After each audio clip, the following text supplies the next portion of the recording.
하나님 아버지 감사합니다. 오직 눈에 보이는 이 세상 것만을 쫓아서 그렇게 영원한 멸망을 향해 다름질치던 저희들, 하나님께서 이 귀한 생명의 말씀으로 저희를 불러주시고 우리 주님 십자가에 흘리신 그 귀하고 귀한 보혈의 공로와 또 능력과 그 보혈의 은혜와 사랑을 또 알게 하시고 믿게 하심으로 우리의 영혼을 영원한 사망에서 구원해 주시고 그 아름다운 사랑의 나라로 옮겨주신 은혜 진심으로 감사합니다. 우리의 육신은 아직 이 땅에 남아있지만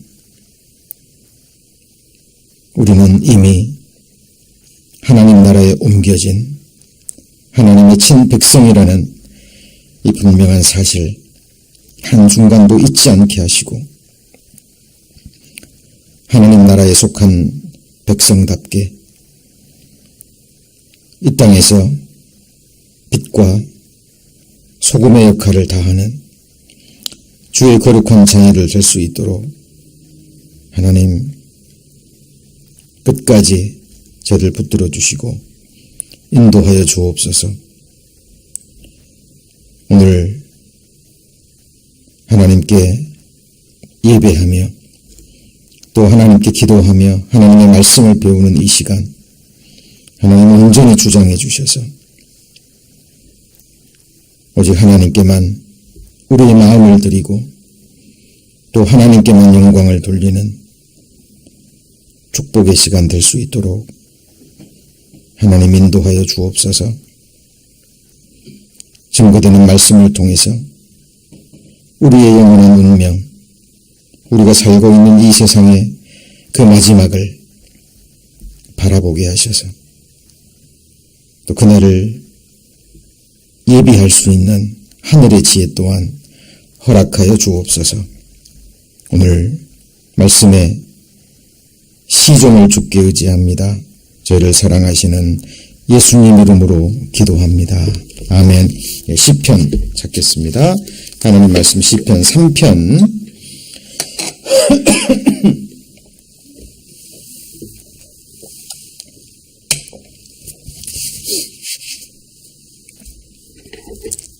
예, 805페이지 시편 3편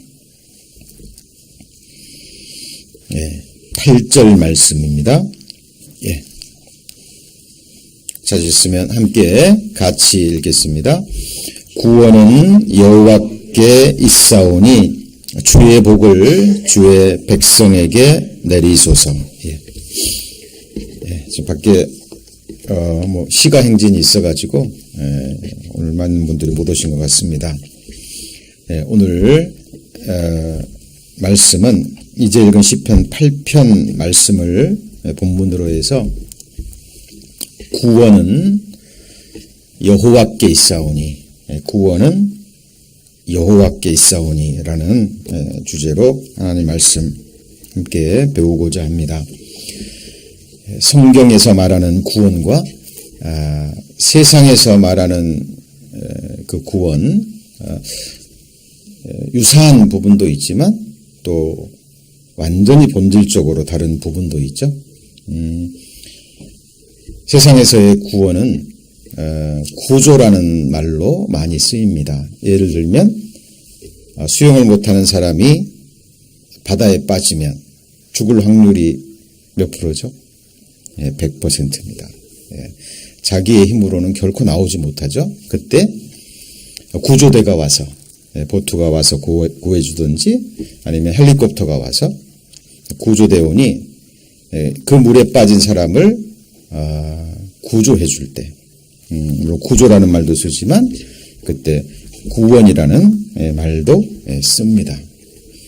자, 물론 성경에서도 그런 비슷한 그런 부분에 있어서 구원을 이야기하기도 합니다. 그렇죠? 뭐 큰 질병에 걸렸다든지 아니면 자기 힘으로는 빠져나올 수 없는 어떤 위급한 상황에 처했다가 그 상황에서 하나님의 능력으로, 하나님의 은혜로 건짐을 받았을 때 그때 구원이라는 말을 성경에서 분명히 사용합니다. 지금 이 시편 3편에서 다윗이 말한 이 구원은 이제 방금 말한 것처럼 다윗이 지금 굉장히 위급한 상황에 있죠. 그 누구도 아닌 자기 아들이 반역을 일으켜서 자기를 죽이려 합니다. 자기와 함께 있던 모사들, 군장들이 배반을 하고요.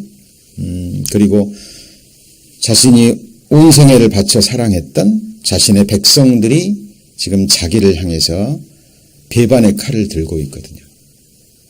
육신적으로 봐도 다윗은 지금 죽을 수밖에 없는 그런 위급한 상황에 있어요.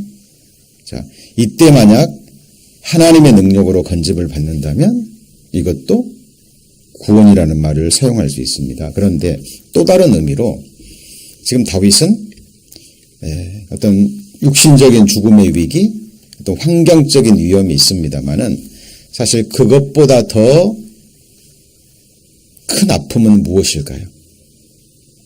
마음의 아픔이죠. 그렇죠? 자, 성경에 보면 마음의 사형선고라는 말이 나와요. 들어보셨죠? 사도 바울이 복음을 아시아에서 전하러 갔는데 아시아에서 당한 그 고난이 너무 심해가지고요. 마음의 사형선고를 받았다라고 얘기를 합니다. 이거는 어떤 환경적인 위험뿐만이 아니라 마음의 어떤 죽음을 의미해요. 사도 바울도 복음을 전하다가 감옥에 갇혔을 때는 또 외적인 핍박과 어려움이 있을 때는 다윗은 찬송을 불렀거든요. 그것을 다윗을 힘들게 하진 않았습니다. 그런데 다윗이 아니죠. 바울이 정말 힘들었었을 때는 정말 믿었던 동역자들이 자신을 향해서 또 오해를 하고 또 대적을 하고 그리고 사도 바울이 감옥에 갇혔을 때 감옥에 갇힌 것이 힘든 게 아니라 자기가 감옥에 갇혀 있는 그 상황 속에서 많은 사람들이 다윗을 버렸다고 기록되어 있거든요. 자, 그때는 외적인 그런 고통과 핍박보다도 더 큰 위기는 무엇을 의미할까요? 마음의 사형선고입니다. 거듭나기 전이나 구원받은 이후에 그런 경험들 있으시죠? 야, 사람이 이래서 자살도 하는구나. 그죠? 사람은 관계 속에서 행복을 찾는다 그래요. 관계 속에서. 가족들과의 관계, 또 직장에서, 그리고 또 우리 또 믿음의 동역자들끼리의 그 사랑과 믿음과 신뢰의 관계 속에서 그 진정한 행복을 찾는다 그래요. 그런데 어떤 그런 부분들이 우리의 죄나 허물 또는 사탄의 괴계들에 의해서 오해가 되고 어그러질 때 사람의 마음 속에, 정신 속에 흑암이 찾아옵니다. 그때는 성경에 기록된 대로 어때요? 살 의욕이 끊어지고요.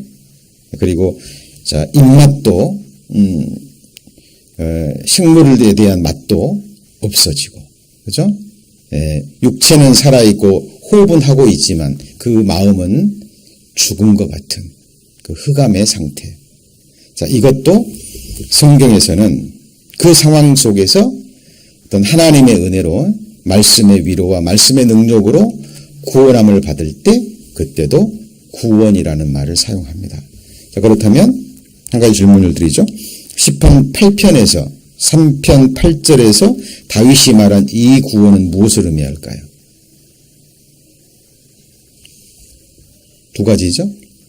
자, 지금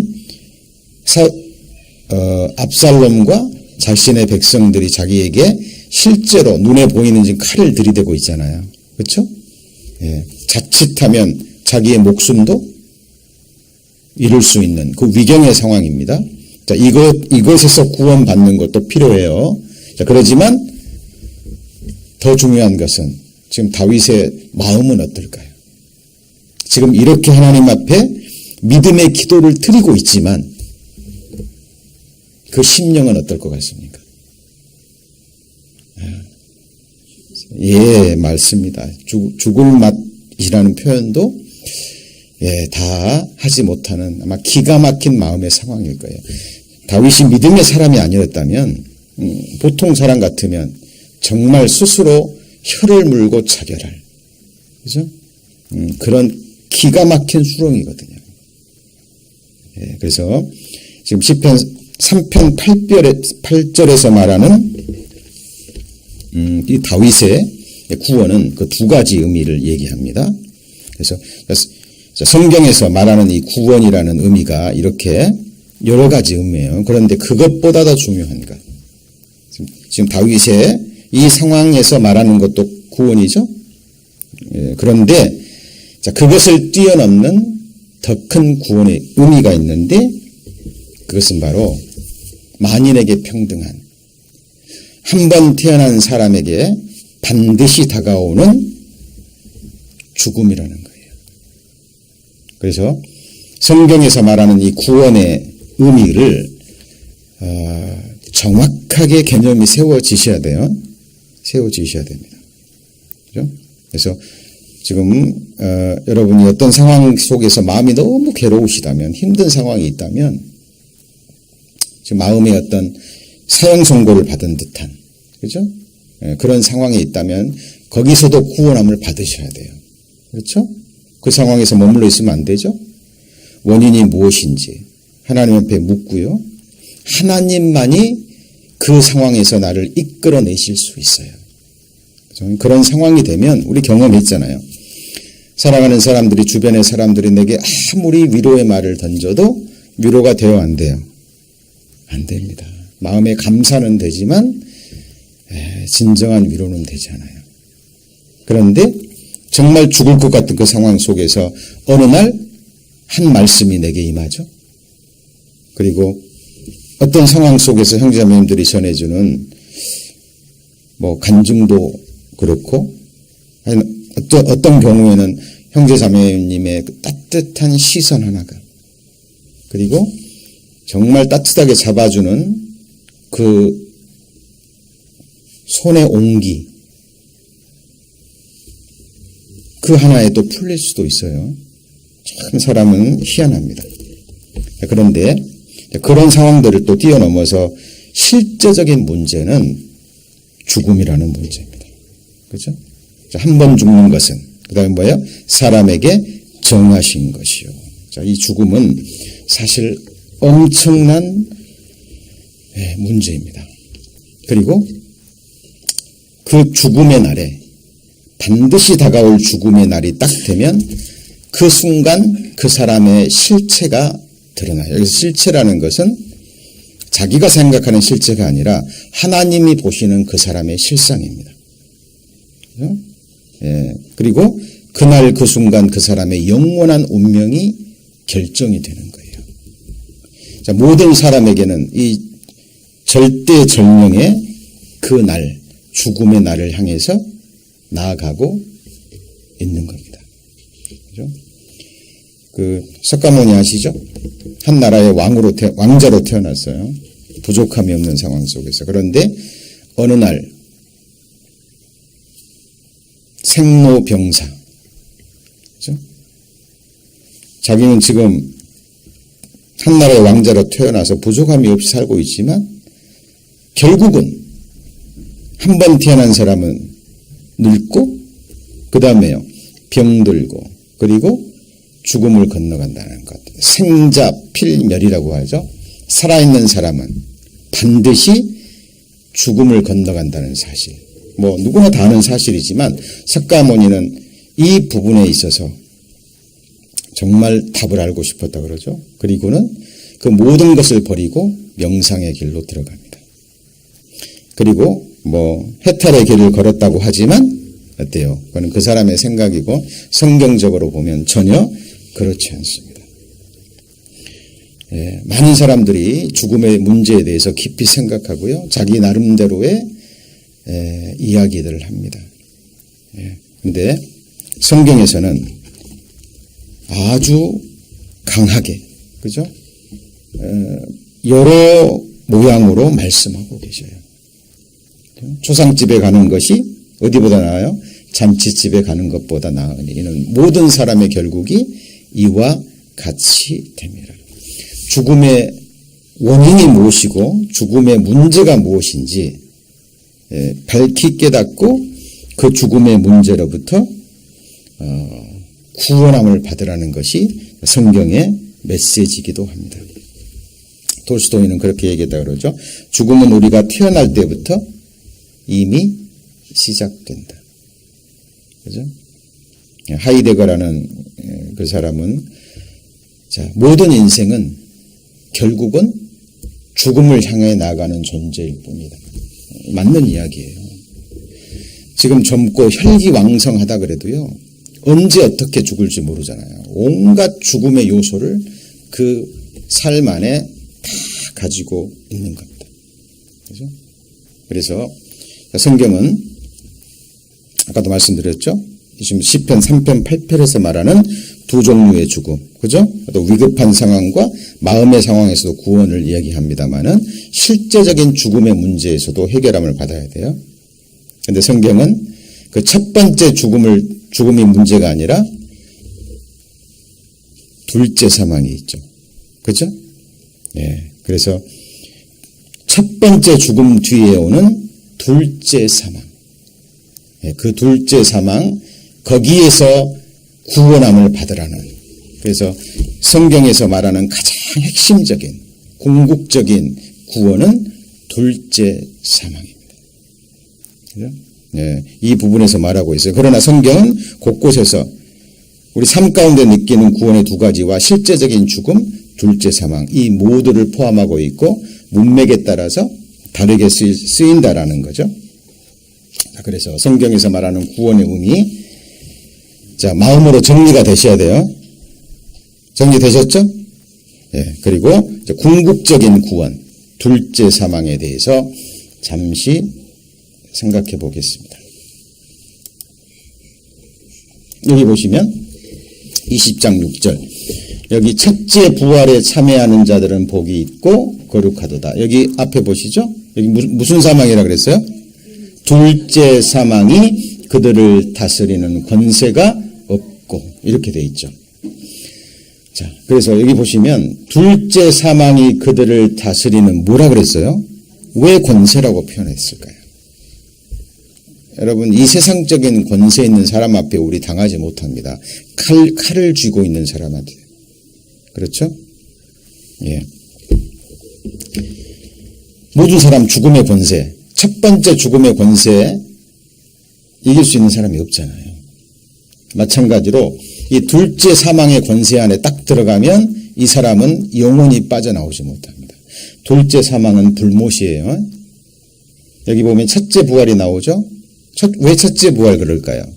둘째 부활이 있기 때문에 심판의 부활입니다. 죽지 않을 몸으로 부활해서 살아서 영원히 지옥 불못을 당하는 그 영원한 삶이 성경에서 뭐예요? 둘째 사망이라는 거예요. 여기서부터 우리는 뭘 받아야 돼요? 구원함을 받을 것을 얘기하고 있는 거예요. 여기 보시면 그러나 두려워하는 자들과 믿지 않은 자들과 흉악한 자들, 살인자들과 행음자들과 술객들과 우상 숭배자들과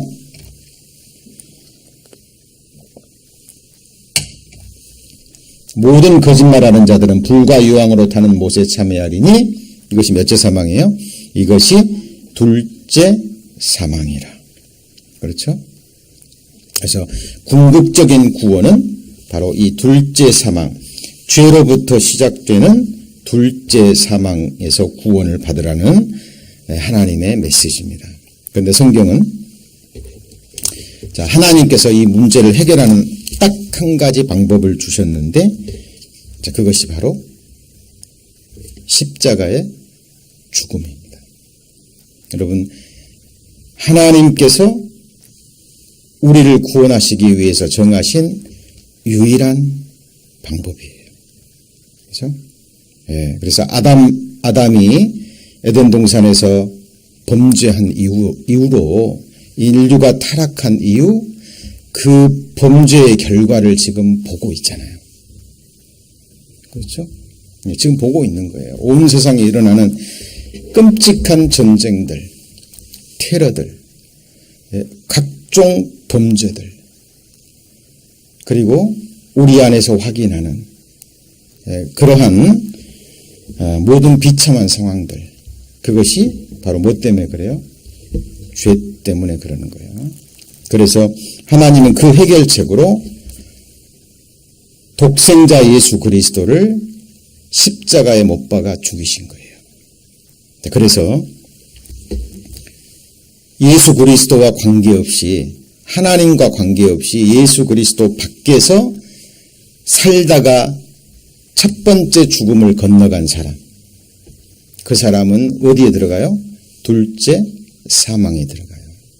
그런데 살아있는 동안, 그렇죠? 우리가 육체가 살아있는 동안 하나님께서 은혜를 베푸시는 그 기회에 자기의 죄를 깨닫고요. 그렇죠? 그리고 죄 때문에 주어지는 온갖 비참한 인생들의 삶을 깨닫고, 그것이 죄라는 걸 깨닫고 예수 그리스도 십자가 안에서 자기의 죽음을 확인한 사람. 그렇죠? 자, 그 사람에게는 하나님께서 앞에서 말한, 그죠? 우리가 살면서 겪는 모든 실제적인 환경적인 위험, 또 마음의 어떤 그런 그 위급한 상황들 뿐만이 아니라 첫 번째 죽음 뿐만이 아니라 뭐까지요? 둘째 사망. 네, 거기서부터 영원하고 완전한 구원함을 얻는 겁니다. 네, 성경에서 우리에게 전하는 유일한 그 길이 바로 십자가의 죽음이라는 것을 성경은 말씀하고 있는 겁니다. 그렇죠? 그래서 예수 그리스도의 십자가의 안에서 자기의 죽음을 확인하고, 믿음으로요, 확인하고 구원함을 받는 사람이 죽음을 건너갈 때, 그 죽음은 세상 사람들이 말하는 죽음과는 완전히 차원이 다른 죽음이 되는 거예요. 예. 그래서 성도의 죽는 것을 같이 읽습니다. 여호와께서 귀중히 보시는도다. 이미 성도 그랬죠. 거룩한 백성이 된 사람. 그렇죠? 예수 그리스도와 십자가에서 연합해서 자기의 죽음을 확인한 사람. 네, 그 죽음을 통해서 영원한 평안과 영원한 자유함, 그리고 영원한 구원의 복을 거기서 얻는 거예요. 그렇죠? 네, 이것이 바로 십자가의 복음입니다. 이것 외에는 답이 없어요. 그래서 그리스도와 함께 십자가에 이미 죽은 자는 다시 죽어요, 안 죽어요? 다시 안 죽습니다. 이 진리예요. 지금 우리가 말씀을 전하고 듣고 있는 저와 우리 여러분이 정말 십자가에서 주님과 함께 죽으셨어요? 이것이 믿어진다면, 그죠? 그 사람은 죽어요, 안 죽어요? 다시 안 죽습니다. 예, 다시 안 죽어요. 그 성도가 죽는 것을, 세상적인 의미 첫 번째 죽음은 성경에서 뭐라고 얘기해요? 잔다라고 이야기를 해요. 그렇죠? 그래서 이 길밖에 없는 겁니다. 그래서 우리는 신앙생활을 하면서 십자가의 죽음을 확인하고, 그리고 자기의 죽음을 삶으로 직접 확인하기 위해서 예수님이 명하신 대로 날마다 뭘 지고요? 자기 십자가를 지고. 누구를 쫓아요? 예수 그리스도를. 자, 예수님이 십자가 지고 어디로 가셨어요? 골고다. 죽을 자리 찾아가셨잖아요. 제자들도 마찬가지입니다. 자기 십자가를 지고. 그죠? 자, 자기 십자가를 사람들이, 그리스도인들도 많이 오해해요. 어떤 사람은 그럽니다. 예를 들어서 어떤 질병이 있을 때, 이 질병은 나의 십자가야.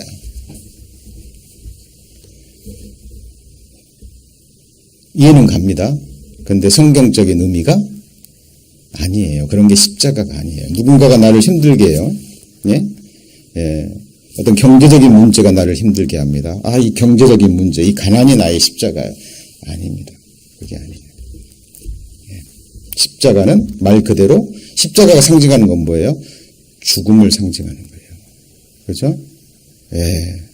그래서 자기 십자가를 지고 자기 죽음을, 십자가에서 죽었다라는 것을 자기 십자가를 통해서 매일 매순간 확인하는 겁니다.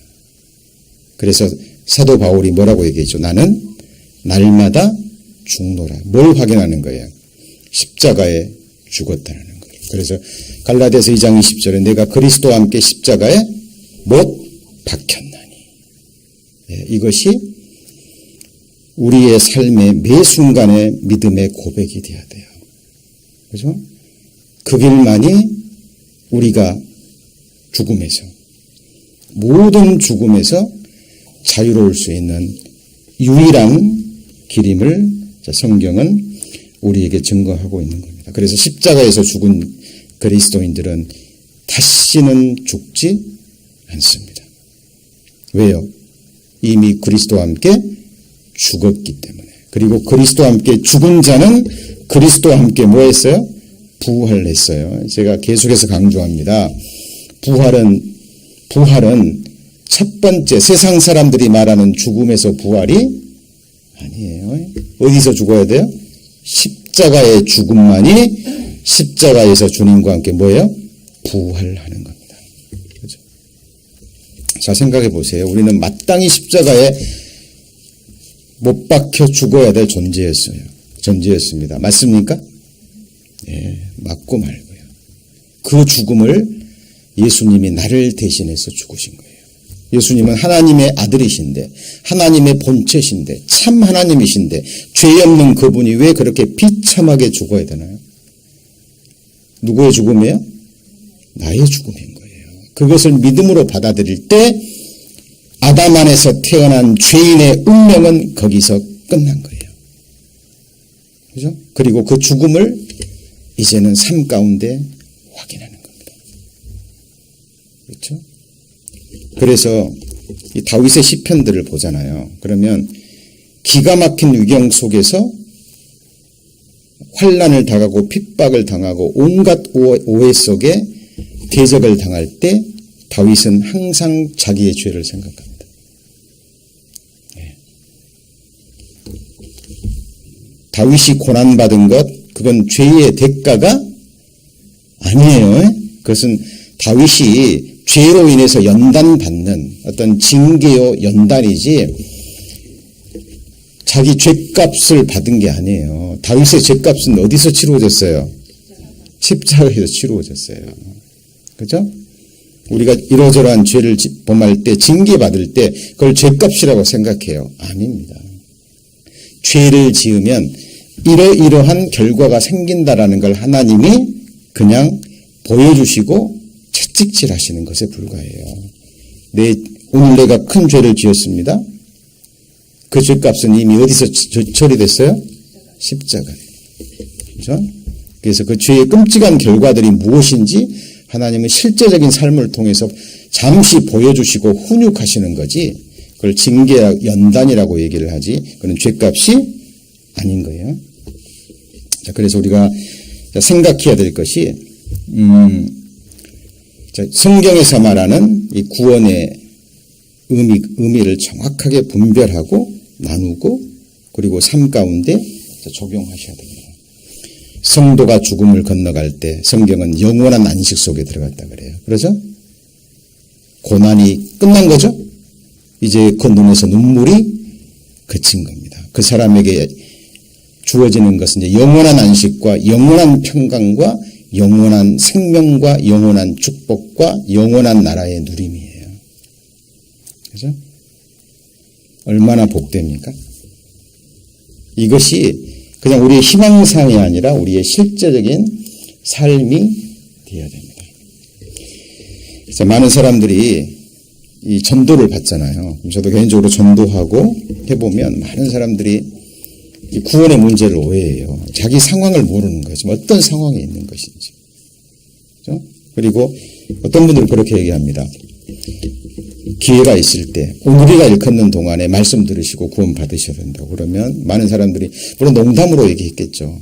나는 조금 더 있다가 조금 더 나이 먹어서 심지어 어떤 사람은 내가 죽기 전에 어떤 사람은 죽기 직전에 라고 얘기를 해요. 예. 그런데 정말 그 사람이 그런 기회가 다시 주어질까요? 예. 그건 아무도 모르는 이야기입니다. 사도행전 24장에 보면 로마의 벨릭스 총독이 나와요. 예, 그 아내가 유대인이었어요. 그래서 예수 그리스도에 대해서 어느 정도 관심을 가지고 있었습니다. 그리고 사도 바울에게 예수 믿는 도를 들을 수 있는 기회가 주어졌어요. 그러니까 사도 바울이 벨리스 총독 앞에서 제가 방금 말씀드린 죽음과 심판에 관한 말씀을 전해요. 무슨 말씀이요? 심판에 관한. 한 번 죽는 것은 사람에게 정하신 것이고 그 죽음만 있는 것이 아니라 둘째 사망, 영원한 지옥 불못, 영원한 불심판이 있습니다.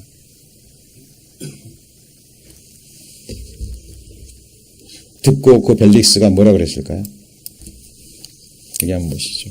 바울이 의와 절제와 이거 다 뭐라 그랬죠? 장차 오는 심판이에요. 무슨 심판이요? 장차 오는 심판. 네. 자, 그리스도인들도 장차 오는 심판이 있어요. 무슨 심판이죠? 그리스도인의 심판 때.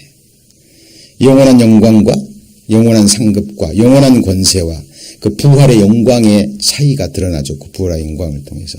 그것이 주어지는 심판 때 장차 오는 심판이에요. 그렇죠? 근데 강요한 이 벨릭스가 뭐 했죠? 두려워하여 대답하되. 그리고 이 두려움으로부터 빨리 벗어날 수 있는 복음을 통해서 구원함을 받아야 되는데 벨릭스가 뭐라고 얘기해요? 시방은 가라. 시방이 뭐예요? 지금은 가라.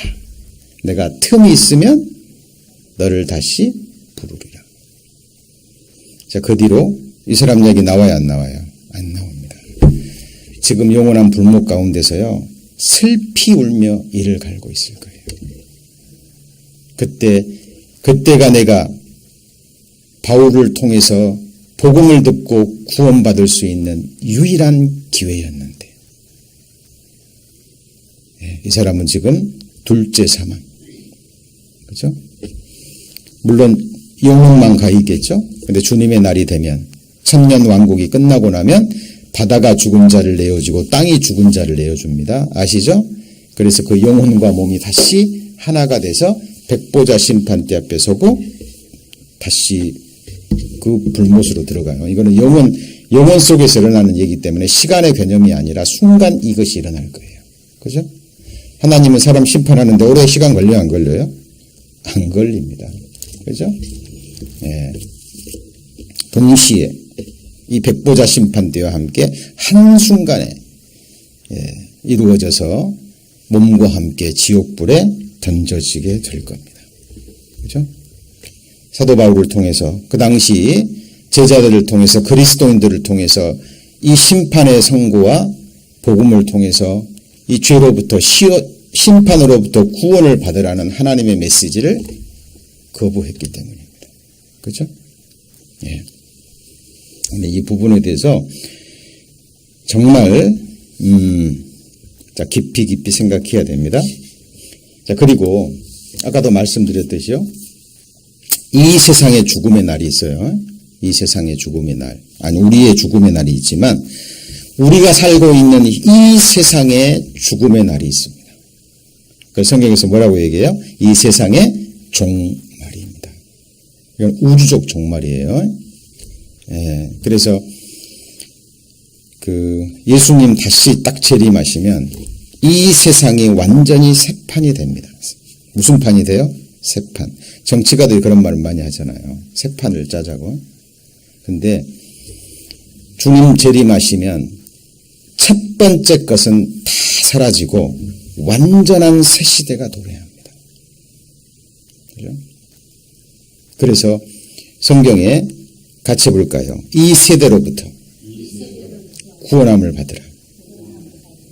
자, 지금 성경에서 말하는 구원을 말하고 있는 거예요. 구원. 그죠? 지금 이 세상은 보세요. 온갖 불이 재판하는 곳에도 뭐가 있어요? 악이 있고. 마지막으로 가면 갈수록 비참한 모습이 될 겁니다. 그죠?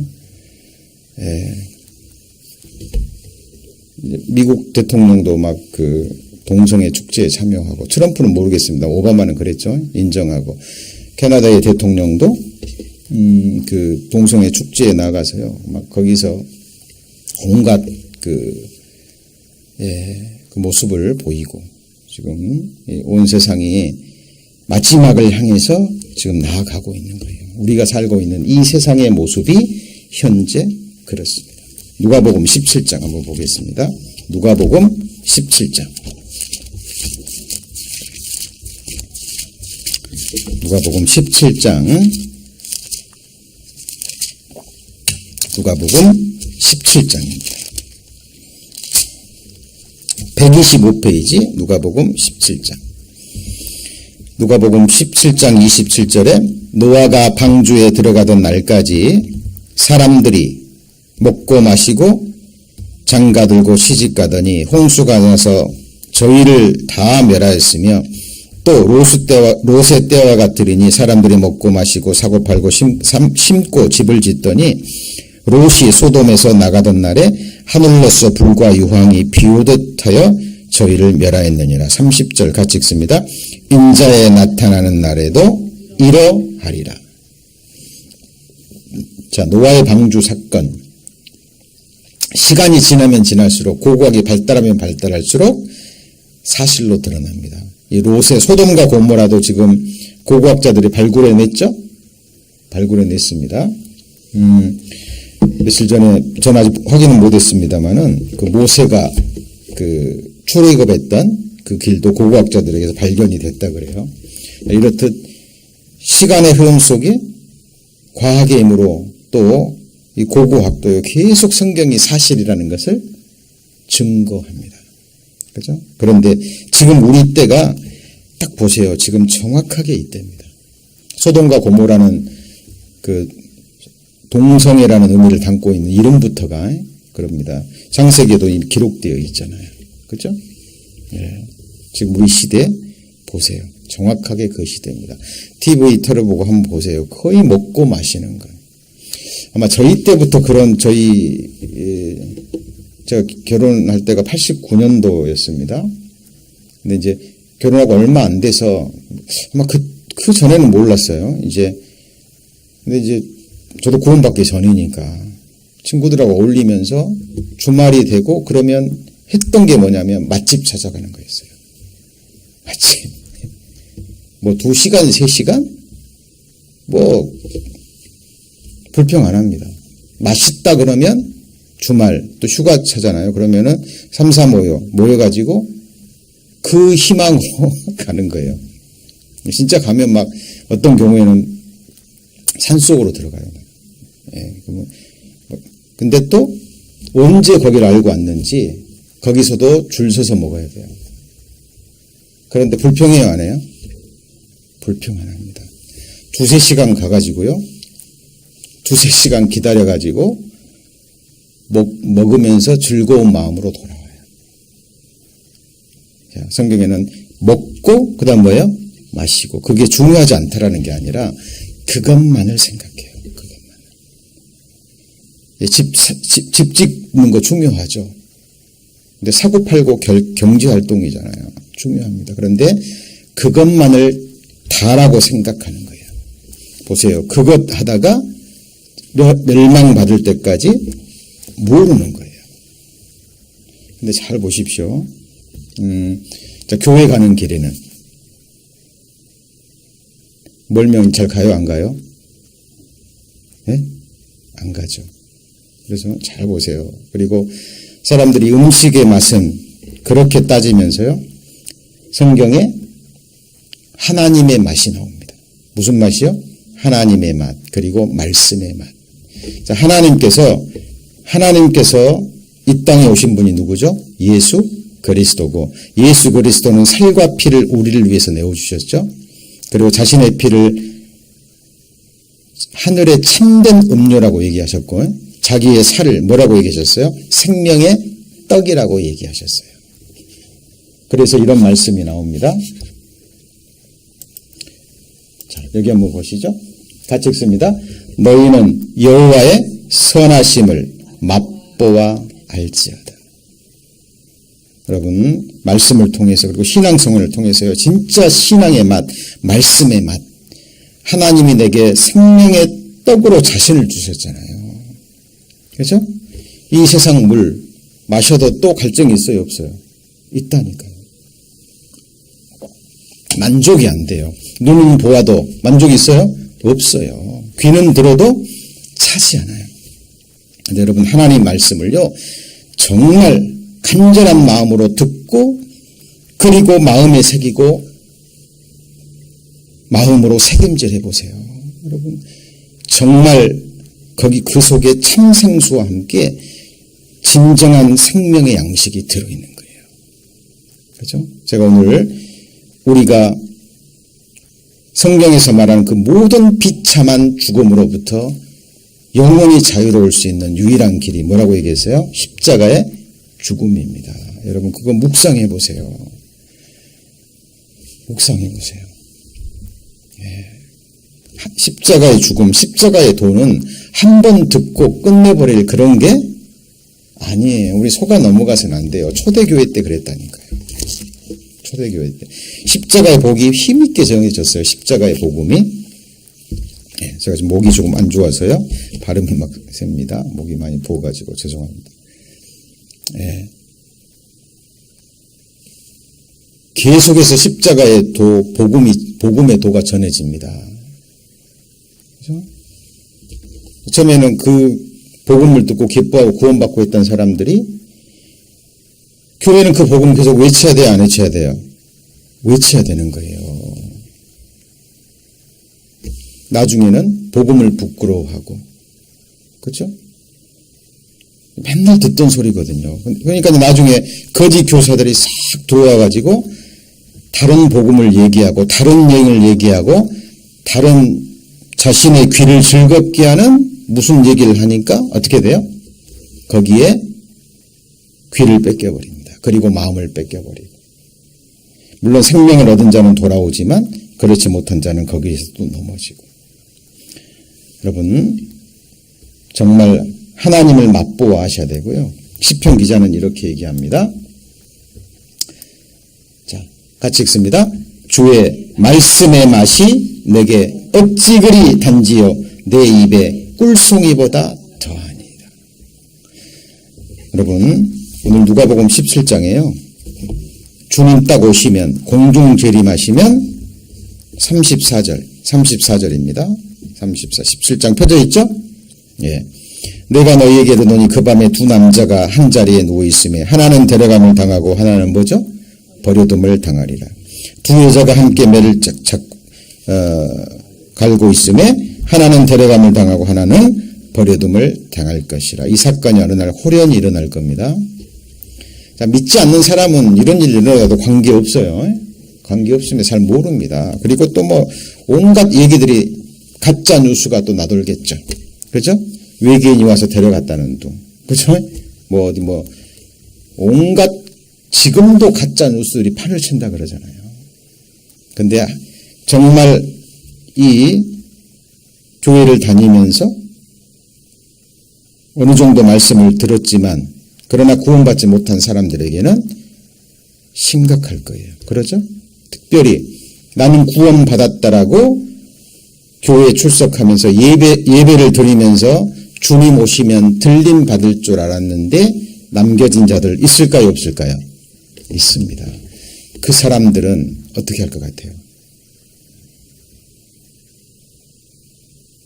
이제 구원 얻을 말씀이 있는 곳을 찾아서 바다를 건널 겁니다. 이것이 성경에 기록되어 있어요. 아모스서 5장입니다.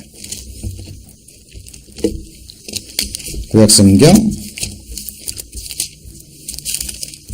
호세아, 요엘, 아모스죠. 아모스 8장입니다.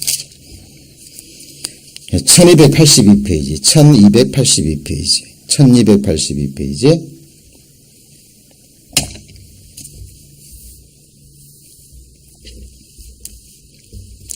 11절입니다. 8장 11절. 주 여호와께서 가라사대 보라 날이 이르리니 내가 기근을 땅에 보내리니, 그 다음 뭐라고 그랬어요? 양식이 없어 주림이 아니요 물이 없어 가람이 아니요. 같이 읽습니다. 여호와의 말씀을 듣지 못한 기갈이라. 사람이 이 바다에서 저 바다까지 북에서 동까지 비틀거리며 뭘 구하죠? 여호와의 말씀을 구하려고 달려 왕래하되 얻어야 못 얻어요. 얻지 못하리니 그날에 아름다운 처녀와 젊은 남자가 다 갈하여 뭐예요? 피곤하리라. 여러분, 구원받을 수 있는 길은, 영생 얻을 수 있는 길은 오직 믿음이죠. 같이 해보실까요? 믿음은 들음에서 나며 들음은 그리스도의 말씀으로 말미암았느니라. 예. 근데 이제 성령이 떠나버리니까 교회 시대는 끝난 거예요. 이제 7년 환란 속에 유대인들만 14만 4천 명 구원받을 기회가 남아있지, 이방인의 구원은 끝난 거예요. 그래도 교회를 다녀봤기 때문에, 구원 받았다라고 생각했기 때문에 이것이 영원한 운명이 결정된 거거든요. 그러니까 이 사람들은 어떻게 해서라도 아니야 길이 있을 거야. 그리고 바다를 건넙니다. 그런데 말씀을 들어요, 못 들어요? 못 듣는다니까요. 여러분, 오늘 시편 3편 8절 다윗이 뭐라고 고백했어요? 구원은 여호와께 있사오니. 물론 다윗이 말한 그 시편 3편에서의 구원은 위급한 상황과 그 기가 막힌 자기의 마음의 상황이죠. 그러나 성경은 그것을 뛰어넘어서 죽음과, 그렇죠? 그리고 둘째 사망, 그리고 이 폐역한 세대. 여러분, 이 세상에서 영원히 살고 싶으세요? 이 세상 소망이 있어요, 없어요? 없습니다. 어디에도 없어요. 여러분, 인생 그대로 놔두면 우리 어디로 가요? 죽음으로 갑니다. 그리고 어떻게 가요? 지옥으로 가요. 그리고 죽음은 멀리 있는 것이 아닙니다. 아니에요. 여러분, 하루하루 내게 삶이 주어질 때 감사하셔야 돼요. 제가 며칠 전에 말씀드렸죠. 내가 누워 자고 깨었으니 여호와께서 나를 붙드심이로다. 우리는 매일 잠자리에 누울 때 죽는 연습하시고요. 아침에 일어날 때 뭐 하는 연습이요? 깨어나는, 주님 나라에서 깨어나는 훈련 매일 하셔야 돼요. 그렇죠? 그리고 매 끼마다 식사하실 때 이 육신의 떡은 먹어도 결국 죽어요. 맞습니까? 근데 먹으면 죽지 않는 하늘에서 내려온 생명의 떡, 그게 뭐죠? 하나님의 말씀입니다. 그죠? 예, 정말 이 말씀을 내가 마음으로 먹고 곱씹고 책임질해서 정말 생명으로 내 삶에 주어져야 돼요. 자, 성경에서 말하는 구원, 오해하시면 안 돼요. 오해하시면 안 됩니다. 그래서 지금 우리 형제자매님들 개인적으로 상황이 다 다를 거예요. 그죠? 예, 그 상황 속에서도 나를 구원하실 수 있는 분은 누구예요? 예수님. 마음에 힘듦이 있으시다면 그것도 구원 받으셔야 돼요. 그죠? 예. 그리고 여러분 사랑하는 사람들, 또 우리가 기도의 제목들, 그 부분도 결국 해결해 줄 수 있는 유일한 분은 누구세요? 하나님입니다. 예수 그리스도. 같이 해보시죠. 구원은 누구한테 있어요? 여호와께, 오직 여호와께 있습니다. 그죠? 그리고 그것은 오직 우리가 배우는, 늘 읽고 듣고 배우는 하나님의 말씀의 능력에 담겨져 있습니다. 기도하시겠습니다. 하나님, 저희들 성령 하나님의 가르치심으로 하나님의 말씀 배워가고 있습니다. 다윗이 사랑했던 아들 압살롬으로부터 반역을 당하고 함께 동역했던 모사들, 자신을 섬겼던 군장들, 그리고 자신의 백성들까지 다윗을 향해서 비수의 칼날을 뽑아들 때 다윗은 하나님 앞에 구원을 확신하고 하나님께 노래하고 있습니다. 여호와여, 구원은 주께 있사오니 주의 백성에게 복을 더하소서. 다윗의 그 심중에서 나오는 그 믿음의 기도, 저희들의 기도가 되기를 원합니다. 혹시 말씀을 듣는 주의 귀한 백성들 마음 가운데 이러저러한 어려움이 있습니까? 아버지 하나님, 오직 성령의 능력으로 하나님의 은혜의 손길로 만져주시고 하나님만이 주실 수 있는 참된 위로와 그 소망을 이 시간 얻을 수 있도록 하나님 축복하여 주옵소서. 우리의 죄로 인한 모든 심판과 모든 저주를 우리 주님 십자가에서 나를 대신해서, 우리를 대신해서 당하시고 죽으셨다라는 이 분명한 사실 한순간도 잊지 않게 하시고 오직 십자가의 죽음에서 영원한 안식과 영원한 위로와 영원한 소망을 얻을 수 있도록 주님 오시는 그날까지 하나님께서 이 세상에서 저희들의 영혼을 취하시는 그날까지 주님 십자가만 붙들고 가는 거룩한 신앙 될 수 있도록 하나님 축복하여 주옵소서. 다음 하나님 앞에서 또 기쁨으로 모일 때까지 하나님 지켜주시고 인도하여 주옵소서. 주 예수님 이름으로 기도합니다. 아멘.